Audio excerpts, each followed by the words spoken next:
Hello. The title of today's lecture is Interpersonal Negotiation. Clearly a very important unit for our conflict management class. Let's begin with getting on the same page about what negotiation is. So one definition is that negotiation is a process. So similar to our core definition of communication as a process, not an act, negotiation itself is indeed a complex, multi-staged process. So a process of settling an issue involving multiple points of view by discussion and mutual agreement. Clearly, if there is only one point of view, there's no need for negotiation. If there is already agreement, there's no need for negotiation. So again, negotiation can be viewed as a process of settling an issue or dispute involving more than one point of view and involving and settling that issue through discussion and mutual agreement. So what happens as a result of negotiation? There are two primary outcomes. Either one, a resolution or solution is produced, or two, the parties come to an impasse or some type of gridlock where they're unable to make progress. So those are the possible outcomes for negotiation. Negotiation occurs every day in both private and public contexts. Although we often think of negotiation as something that takes place that's in formal settings, something that's engaged in by lawyers or salespeople, as in negotiating the price of a car, or lawyers negotiating the terms of a divorce, or mediators, or diplomats negotiating the terms of a treaty, or politicians negotiating the terms of a particular policy or law.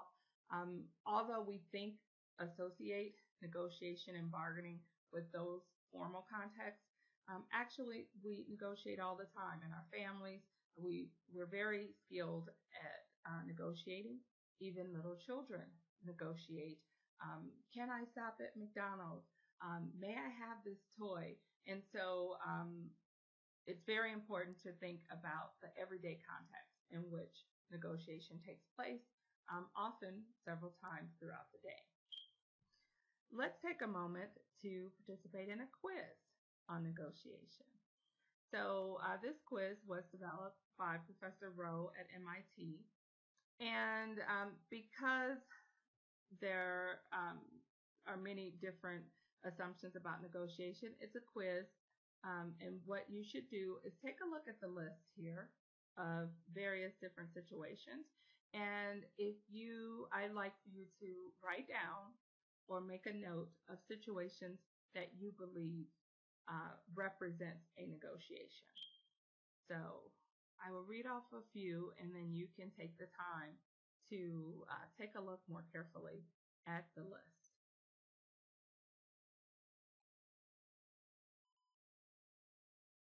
Buying a rug in a West African market. Is that an example of a negotiation or not? Soliciting a new source of venture capital. Making up or rebuilding a relationship with someone you love. I'm skipping down. Laying off or firing someone. Does that represent a negotiation in your opinion? Okay. Please write down any situations that you believe represent a negotiation. Or if you think most are negotiations and you only see one or two that don't meet the criteria for negotiation, it may be easier just to write down any that you don't believe represent a negotiation. Here is a continuation of the quiz, so please take a moment to think about these items. Do these items represent a negotiation? Soliciting bids for a new advertising campaign. Talking with your parents this weekend. Is that a negotiation or not? Interviewing a potential babysitter. Getting another country to lower a trade barrier. So just take some time. Meeting a new teammate for the first time. Does that represent a negotiation in your opinion? Struggling to stay on a diet or exercise plan or give up smoking. Is that an example of a negotiation?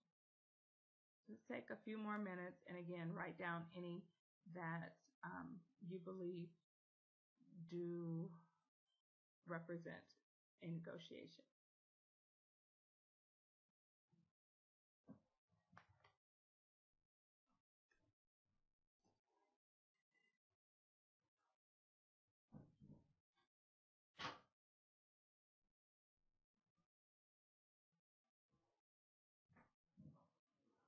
Okay, great.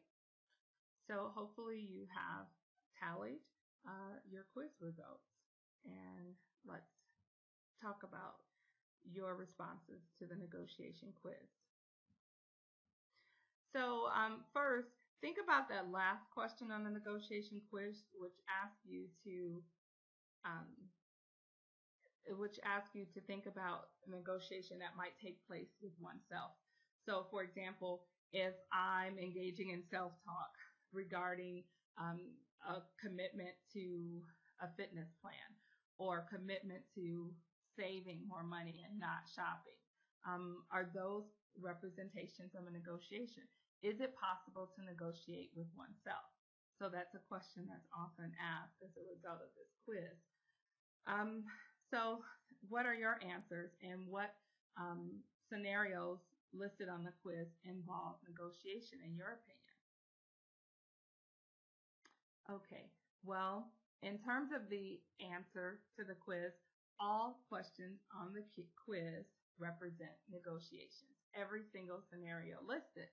It can be argued that all interactions between two or more viewpoints, not necessarily two or more people, all interactions between two or more points of view are negotiations. And so this kind of helps to demonstrate the variety of ways and contexts in which we engage in negotiations in everyday life. Each day presents several opportunities for new and ongoing continued negotiations. So now I'd like you to take a few minutes just to think about and reflect on some of the negotiation experiences you have had already. So first, and for this section, it'll be helpful to have paper and pencil as well. So first, think of a situation when you could have negotiated, but you did not, but you chose not to for whatever reason. So just kind of think about that. Are there situations that you can think of when you could have negotiated, but you did not? Maybe on a new job, did you negotiate for a salary or did you not? Kind of think about that. Maybe someone offered you a professional shadowing experience or an internship, or offered to connect you with someone or introduce you to someone.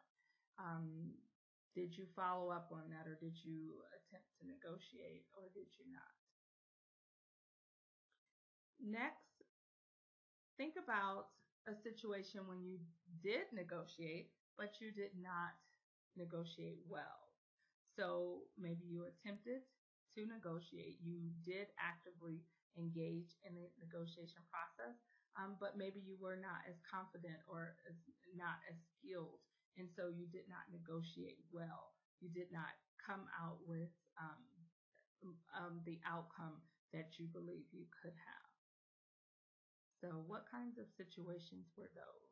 And please share some of those, any of these examples on your comments as well, as it will be interesting to see the variety of situations in which we've negotiated in the past.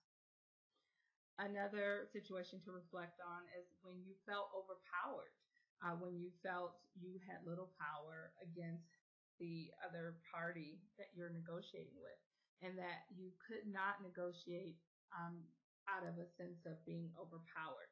So maybe a supervisor or parent or someone who had more control or authority in a particular situation overpowered you, maybe purposefully or not.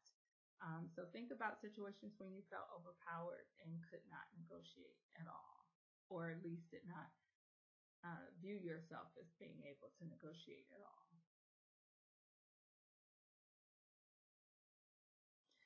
Next, think of situations when you used your power to overpower another person. Instead of taking time to negotiate with another person, you utilized your power. Now, this could be in personal context, with a sibling, a younger sibling, or an older sibling, or a student, or any other person, a coworker, a classmate, a roommate. Think of a time when you used your power. Maybe you had access that the other person did not have, or knowledge that another person did not have, or a skill set, or connections, or authority, or position, or title that enabled you to exert power as opposed to negotiating with another. So think about those situations as well. And lastly, think of any current situations that might benefit from negotiating, actively negotiating as opposed to avoiding, or as opposed to not negotiating. Think of current situations that might benefit from negotiating. Having a good reflection on these different scenarios will help you think of specific examples as we move on and discuss the remaining of the chapter on interpersonal negotiations. So negotiating is one path to conflict resolution. Within negotiations, the parties recognize interdependence. Generally, when people come to the table to negotiate, there's some acknowledgement on both sides that the two parties have shared interests, that they rely on one another in some way, or should at least have some sort of respect for one another. Both parties are willing to work on both incompatible as well as overlapping goals. They have some semblance of power balance, whereby one person isn't overpowering the other. And this is generally true because in situations where one is overpowering another, those two don't seem to come to the table because often the person in a dominant position might refuse or delay or procrastinate from coming to the table, or likewise, the person in a lower position might feel helpless, overpowered, and not want to negotiate out of a sense of this is a no-win situation for me, so why I may as well walk away and not engage. Another feature of negotiation is that there's a focus on discussing and moving towards problem solving. Negotiations are by no means standardized, meaning that they can vary. The tone and approach and the strategies used by negotiators can vary between a competitive approach to a collaborative approach. So even within negotiations, there's a range of strategies, tactics, and approaches utilized. There are some inherent presumptions and characteristics of negotiations that should be pointed out before we continue. Negotiation is between avoidance and domination. So it's somewhere in the middle, as you can see here in this first bullet point.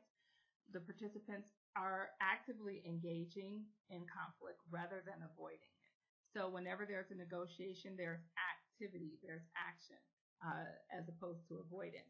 Whenever there is negotiation, there is some resistance of outright domination or power over tactics, because overt domination or power over tactics often will lead to ignoring or not participating in negotiation. Three, whenever there is negotiation, there is a use of persuasive communication tactics.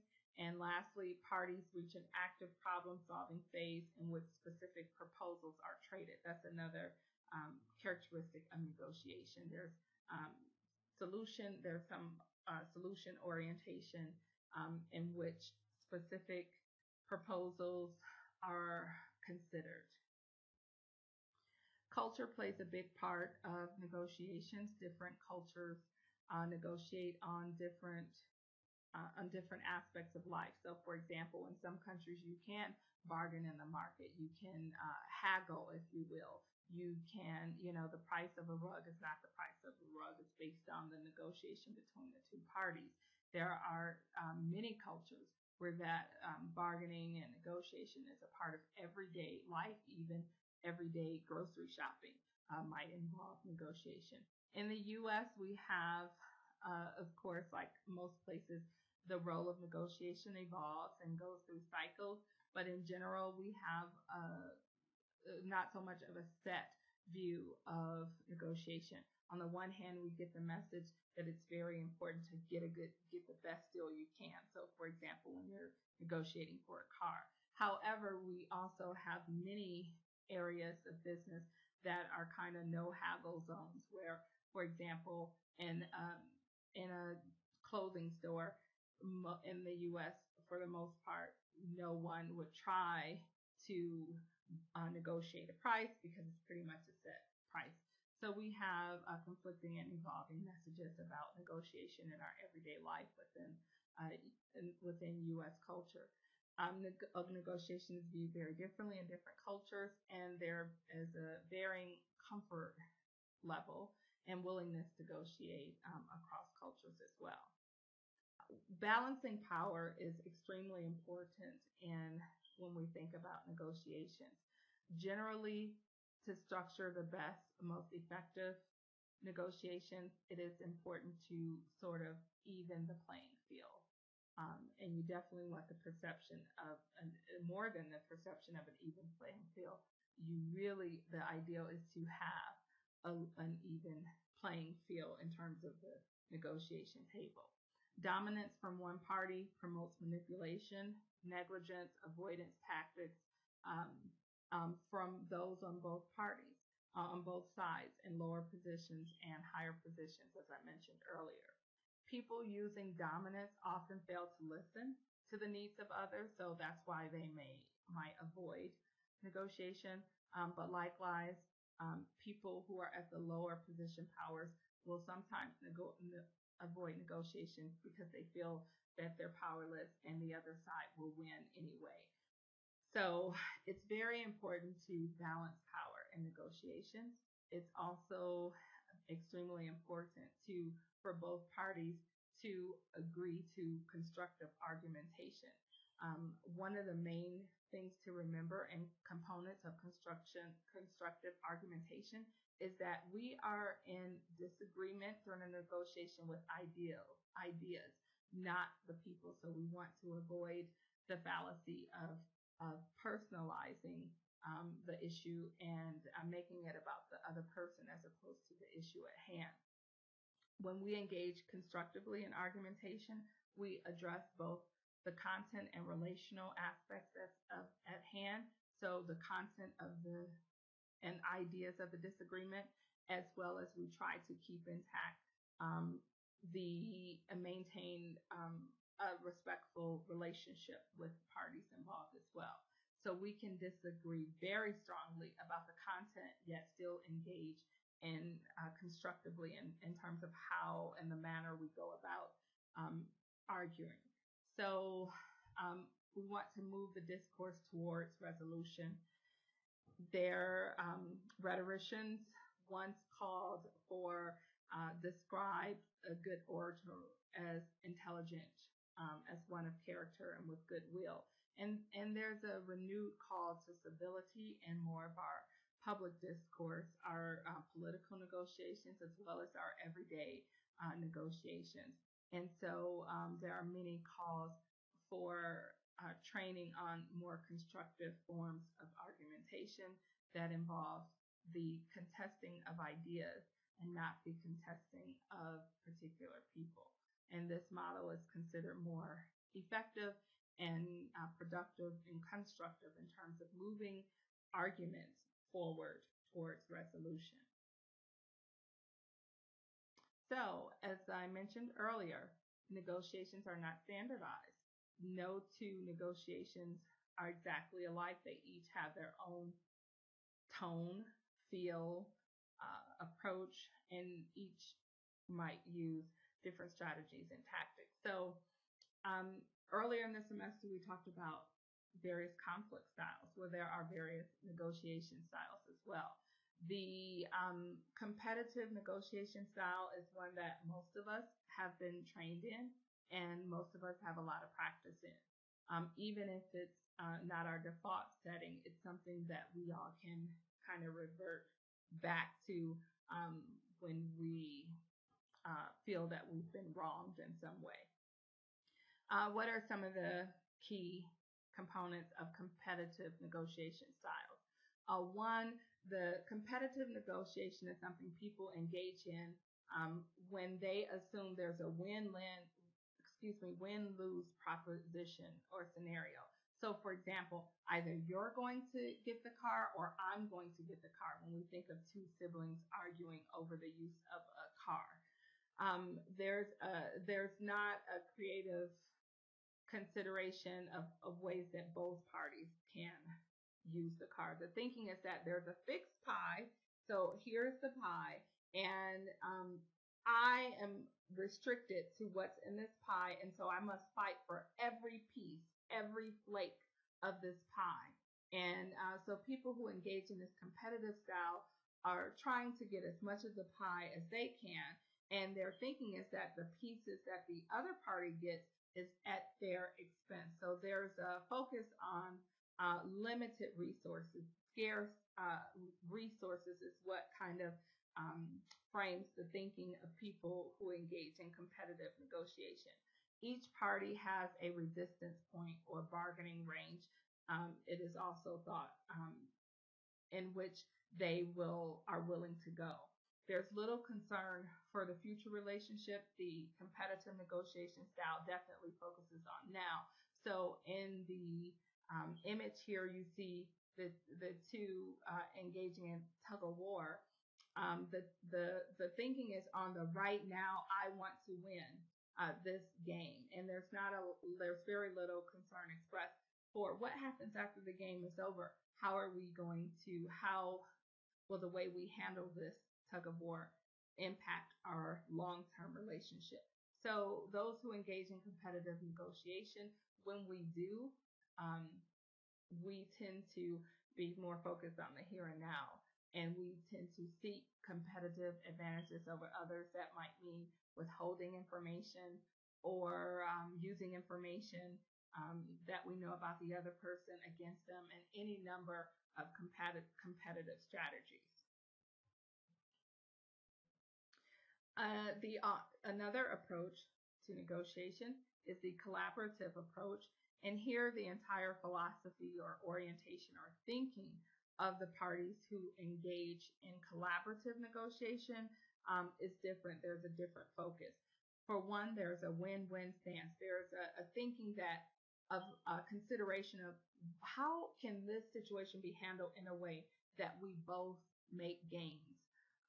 As opposed to the competitive win-lose thinking. The thinking of the collaborative style is that the pie can be expanded. It's not fixed. So as opposed to looking at the pie like this, maybe the pie is considered to have multiple layers, and there might be creative ways to share or distribute the pie in ways that both parties get what they need. The collaborative negotiation perspective assumes that both parties have one diverse interest, so it acknowledges that yes, we have different interests, and two, we also, although we have different interests, surely we have some common interests that we can both gain from and that we both can meet. So one example that's often used is that of the orange, a hypothetical situation whereby two sisters or two brothers, however the story gets told, that they are fighting over an orange. And so they decide to compromise and split the orange in half, where one party gets half of the orange and the other it's half. Well, that's a compromise. That's not a collaboration. When let's say if the parties were more collaborative, they would look at what are our diverse interests. They wouldn't just think about the orange as a product. They would think about, okay, so what do you want to do with the orange, and what do I want to do with the orange, and let's talk about that and put that on the table as part of the negotiation. So you might find that one party, party one, is interested in using the orange to make juice. And party two is interested in using the peeling of the orange. So, so actually, to make a cake. So actually, a more collaborative approach by actually having parties discuss their diverse interests and their plans a little deeper can show that they both can have access to the whole orange. They don't need to be limited to half the orange, which is what a compromise would yield. So here is an example with the orange of collaboration, meaning that creativity can transcend the win-win and can transcend the win-lose scenario and facilitate a win-win scenario. It involves listening to what the deeper needs are of the other party, and being honest about what your own deeper interests are. In this case, I'm mostly interested in the peeling of the orange to make a cake, or I'm mostly interested in the juice of the orange to make the juice. So it involves collaborative negotiation involves listening, expressing, linking, joint resolution, and overall, connecting the needs of one person to another and being creative and open-minded about the best ways to handle the situation at hand in a way that leads to a win-win situation. A collaborative negotiation involves expanding the pie, meaning that the pie itself is looked at from a larger perspective. It's not looked at close up from a me perspective, like this is the pie and I must get my part. It's looked at more, you kind of step back and are more open-minded and creative and saying, how can we both get our needs met? And how can we almost expand this pie so that it's not just this pie, that we can look at this in different ways. So some of the ways that the pie can be expanded include non-specific compensation, whereby one party is paid off with some form of creative compensation. So if the supervisor cannot give a pay raise right now, for example, the supervisor might be able to move the person's evaluation up sooner, so that if they're up for promotion, they're a great employee and they're likely to be promoted, that the raise would come at the beginning of the next fiscal cycle as opposed to at the end of it. So it's not a specific method, but it's a creative way of saying we can compensate you differently. Maybe with if you're negotiating a new job, we can't meet the salary, but we can offer you an additional week of vacation. So non-specific compensation is one way to expand the pie and see that there might be other aspects of the pie. And as you can see in this image, you can look at the pie in a multi-dimensional aspect as opposed to looking on top of it and only seeing one level of it. If you look kind of on the side, you can begin to see there are multiple layers to the pie, and that the pie can be sliced in a variety of ways. So trade-offs might be another way to expand the pie. Cost-cutting measures, bridging, which invents new options to meet the other side's needs. And this happens a lot when people are really negotiating and trying to meet one another's interests. So you like a new apartment, and however the rent, for example, or maybe the down payment is too much for you. You can handle the rent, but the down payment of 3 months rent in advance is just too much. So maybe, and the owner of the apartment complex really would like to improve the grounds, but is unable to pay someone to do that. So maybe you can let the owner know your real interest is that you're very interested in the apartment. You can afford the monthly, but the upfront cost is too much, and that you are willing to maybe maintain the grounds for the first 3 months during the summer when you move in to help defray some of the costs of the initial payment. And so that's an example. And there are so many examples of ways to bridge where people can be creative about non-specific forms of compensation so that this pie can be expanded. And all of these ways involve brainstorming and bargaining and being creative. So obviously, we've identified some advantages of collaborative approaches. There are also some disadvantages that should be acknowledged as well. Collaborative approaches are not, magic. It's not magic. So collaborative approaches do favor personality types. Generally, people who are more open, who can better manage and deal with uncertainty, tend to be primed or predisposed to do better. Also, people who are process oriented, who focus on how things get done, tend to be more comfortable and more effective at the beginning with collaborative approaches.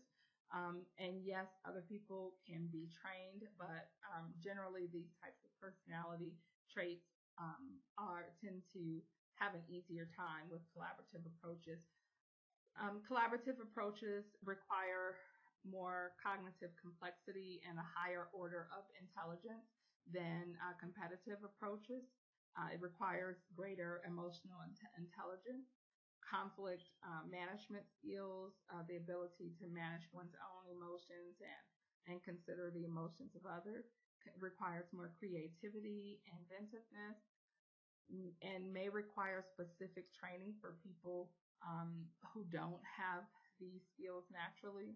And definitely collaborative approaches can be more time consuming upfront and requires a commitment to higher standards of and almost commitment to virtues, of tolerance and integrity and compassion and other virtues as well. There are 7 elements of principled negotiation that is covered. And let's see. These 7 principles were identified by the Harvard Negotiation Project. And the 7 elements of principled negotiation include, number 1, attend to the relationship. We know that in our field, communication, there's a relational component and a content component to all interactions. So here, what's meant is that don't just attend to the content of the issue at hand. Consider the relationship. The other person is a person, and they are allowed to disagree with you. And so if you keep that in mind, you can kind of attend to both the content and relational aspects of whatever the issue is at hand. Number 2, attend to the elements of communication. So we know that communication is, again, throwing that rock and creates ripples. So you want to attend to all the elements of communication. Think about the present and the fact that the communication is a two-way street. So the same elements that you like for yourself and deserve, the other person does as well. You want to focus on interest and not positions. This is very, very important. As in the orange position, as opposed to in the hypothetical scenario where you have 2 siblings arguing over the orange, if they were to focus on their positions, one could say, well, I'm older, or I'm smarter, I make the most money, any number of things. But you don't want to focus on that. You want to focus on what are the interests? What exactly do you want to do with the orange? Because it could be that once we discuss that, we actually don't have a conflict of interest. You're wanting the juice of the orange does not conflict with my wanting the peeling of the orange. So it's always good to focus on interest and not positions. You want to generate many options as well.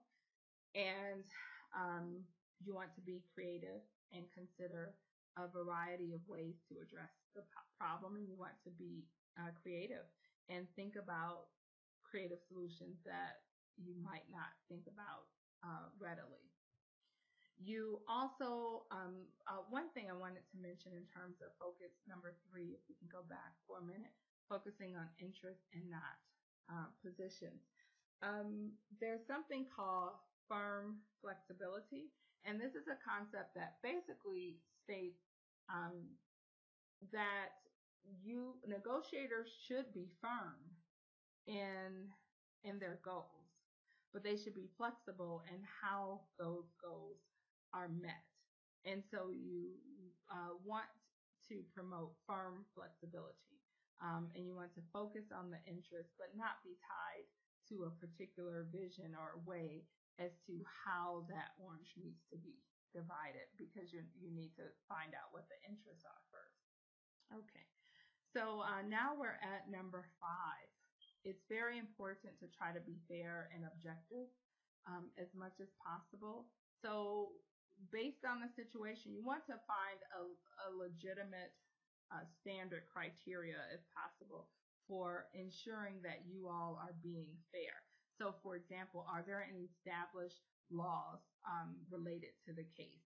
Are there any, is there a precedence for how this type of solution is often decided? That's pretty standard. Is there a judgment that's been given? Is there an academic kind of theory that deals with offers best practices for handling such a situation? So you just want to be mindful of being just and fair. And one way to do this is to try to look for legitimate criteria on ways to distribute the orange, if you will. And then you want to analyze the BATNA, analyze your BATNA, the best alternative to a negotiated agreement. Of course, your BATNA is what will you do if this negotiation is not beneficial to you. In other words, if you weren't going to negotiate, what would be your best alternative for action? So in the purchasing a car, for example, everyone has walk-in BATNA in terms of the strength of their negotiation power.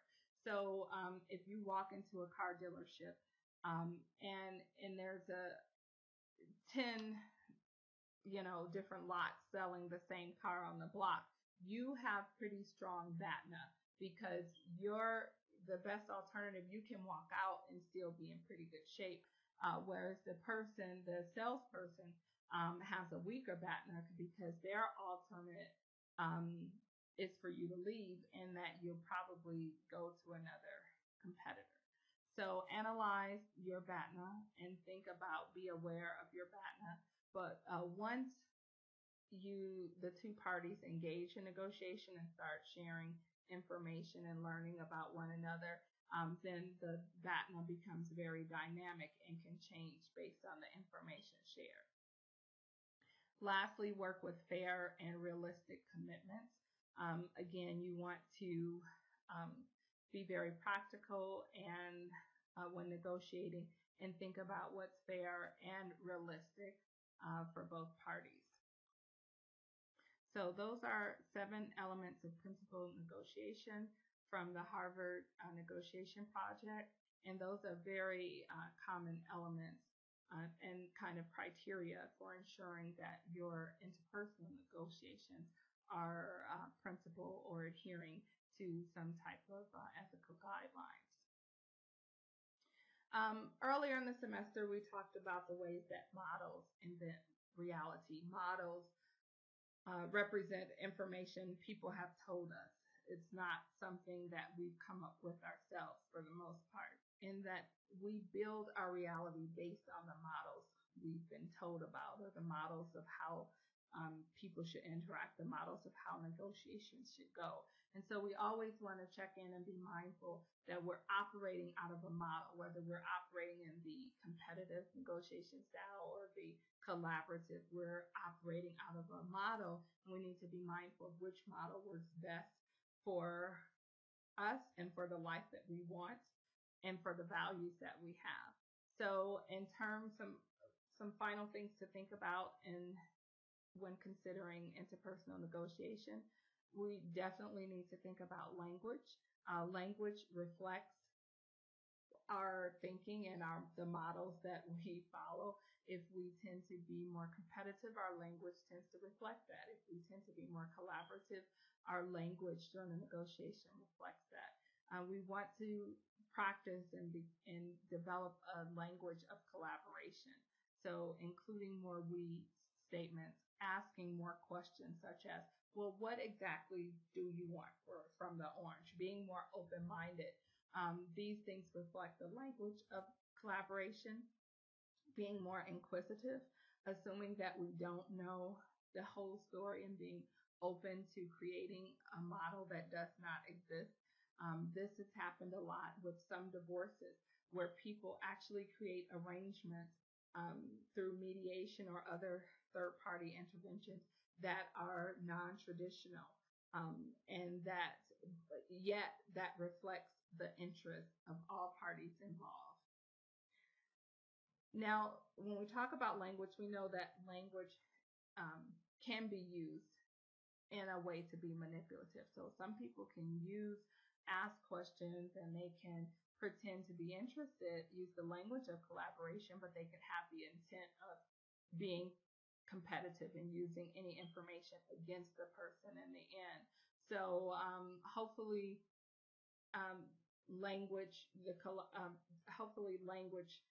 collaborative language matches an intent of being collaborative, of course. And we also want to remind ourselves that negotiations have changes. They have phases, and they are dynamic. And so sometimes, all the time, negotiations can be complex and fluid, such as in divorce situations, so that the negotiations may start off in a competitive way, but then they may get to the point where people say, I'm tired, let's just try to work together and get more competitive, and then maybe something happens that triggers anger in a person, and they revert back to the competitive style. So we want to be aware that negotiation can incorporate competitive and collaborative phases. We don't want to suggest that it's all collaborative or all competitive. Usually there are components of both in negotiations. There's a flow between cooperative and competitive phases within many or most negotiations. And lastly, back to models, that what we're discussing, collaborative negotiations, actually is a call. For most of us, we're being called in this discussion to relearn and reframe what we've been taught culturally about negotiation. Many of us have been either implicitly or explicitly taught to get what you can, to make sure you get yours. And so collaboration requires a different model that many of us haven't been trained in. So it's okay to feel uncertain. It's okay to feel like, well, I don't want to be tough, because actually it takes a different type of tough and focused person to engage in collaborative negotiation. And a person can be just as tough as a collaborative negotiator. Again, they can exhibit that firmness about their goals, just the flexibility in how they reach their goals. So think about negotiations and make sure that your style of negotiation is one that actually meets your needs, both your short-term and your long-term needs. And ideally, that your negotiation style meets the needs of the other party as well, because what happens in a general tug of war or competitive negotiation, your needs are met and you may win now, but if it's an important relationship, you may have to revisit later that situation. So ideally, the collaborative negotiation style tends to solve problems in a more overall effective manner in both a short-term and a long-term way. Okay, so some things to think about in terms of interpersonal negotiation style. And please make comments and share your quiz results from the negotiation quiz. Please share some of the situations you've experienced in terms of negotiation. And of course, please share comments, observations, reflections, questions, concerns, or comments you have about today's lecture on interpersonal